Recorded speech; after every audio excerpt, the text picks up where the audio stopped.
Thank you, everybody. I'd like to introduce my colleagues from Stanford University, Dr. Tom Quatermass, who's head of cardiology research and one of the founders of AVEER, and Dr. Phil Tsao, who's associate professor of cardiology and a diabetologist.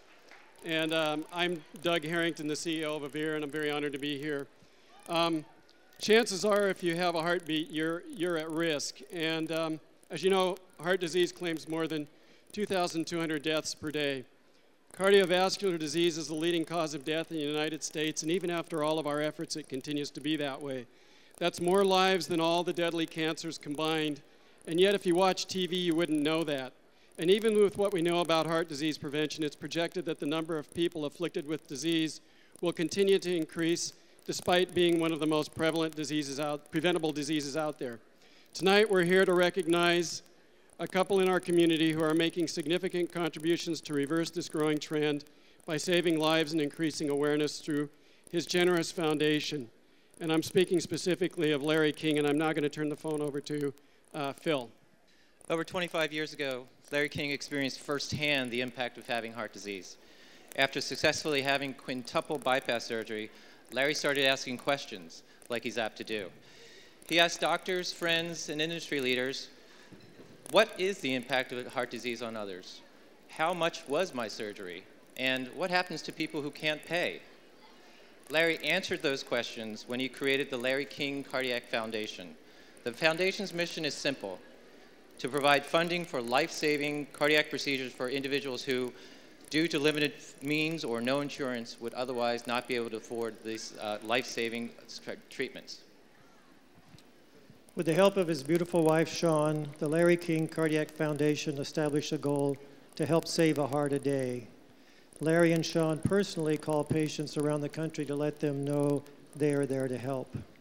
With Shawn at the helm, the foundation has saved over 400 lives right here in Los Angeles over the past 4 years.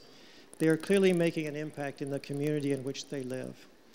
Tonight, it is our great honor and privilege to honor a man who has become the face of heart disease prevention.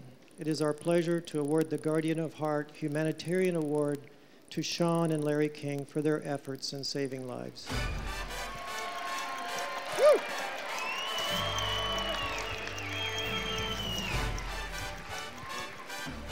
Thank you very much. Larry. Thank you. Thank you. Hey. You know, I was just talking backstage. 25 years ago, this week, I had a heart attack. I was living in Washington, D.C. I had a pain in my right shoulder. The doctor didn't know what it was, and they said, you better go to the emergency room. I went to the emergency room, and the pain went away, and I thought I'd go back. I was smoking a cigarette, by the way.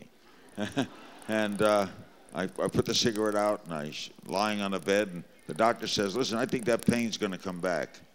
I'll stay with you if we'll wait together. And sure enough, the pain came back. And this is the truth. They took some tests, and they ran over, and they're looking up at the wall at sheets and stuff, and nurses and doctors. And suddenly they turn around, and they're all running toward me. And I said to myself, I don't think this is a pulled muscle. And the doctor ran out. The blue light was going on. And the doctor said to me, Mr. King, you are having a heart attack. And I said, am I going to die? And he said, good question. That's why they pay you the big bucks. We don't know, which is a wonderful thing to hear. We don't know. So I managed to survive. But 5 months later, I needed heart surgery. I had quintuple bypass surgery in New York City, and that's when I started my foundation. One quick story about my heart surgery. I got a major thing to go to, but I got a little about my heart surgery. I was so scared, so I decided to have a second opinion. I lived in Washington, but I was going to do it in New York because I grew up in New York, and I wanted to die in New York. I had no faith in this, and it was a cold, wet November morning when I checked into New York Hospital. I get to the hospital, my brother was with me, the governor of New York, Mario Cuomo, was waiting there. The president of the hospital, says to me, "You don't have to bother with filling out forms. We're going to take you right up to your room." Wow. I'm going to have heart surgery the next morning. I ride up in a special elevator. They took me into this room. It was gorgeous. Inlaid carpeting, a view of the East River. And the president of New York Hospital said to me, "Mr. King, I want you to know this is a special room. The Shah of Iran stayed in this room."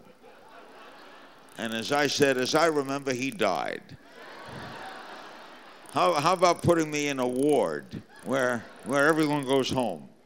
And then the next day, the next morning, I had the surgery the day after. I meet my heart surgeon. I had not met him before. I only knew the cardiologist. And this guy walks in. He's Dr. Wayne Isom. He's become very famous. He did David Letterman, Walter Cronkite, Regis Philbin.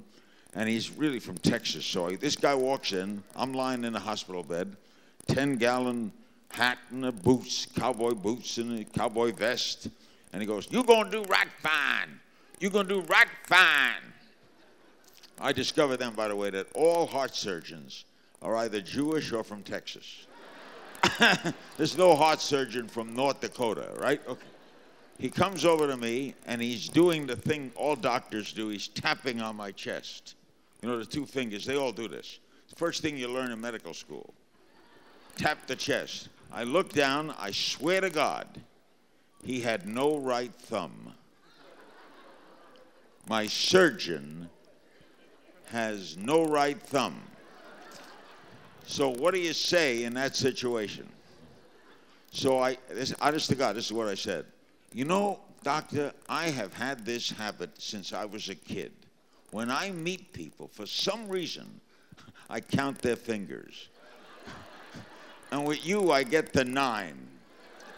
And he explained that there was an accident when he was a kid, and it made him ambidextrous, made him a better surgeon. By the way, that night I dreamed that while he was shaving, he cut his other thumb. But I came through it well, and a little while after that, I got to thinking. Some friends asked me what it cost for that heart surgery, and I didn't know because it was covered by insurance. So I started the Larry King Cardiac Foundation, which over the last 25 years has saved so many people. We've helped children, and we get people new hearts and lives. And so that I could be here tonight to celebrate this, along with this wonderful organization, is a great treat. I hope you have a great night. I will honor and treasure this. But one quick story. I spoke once for the city of Miami police, and at the end of the night, they gave me a certificate making me honorary chief of police, the city of Miami, honorary. 2 days later, I'm driving down the street. I make a right-hand turn. They make that street one way the other way. They do this in Miami at the end of the month, so the police get the total ticket allotment. In 2 days, Cubans don't care, Jews move to Boca Raton. Anyway, I'm online waiting for my ticket.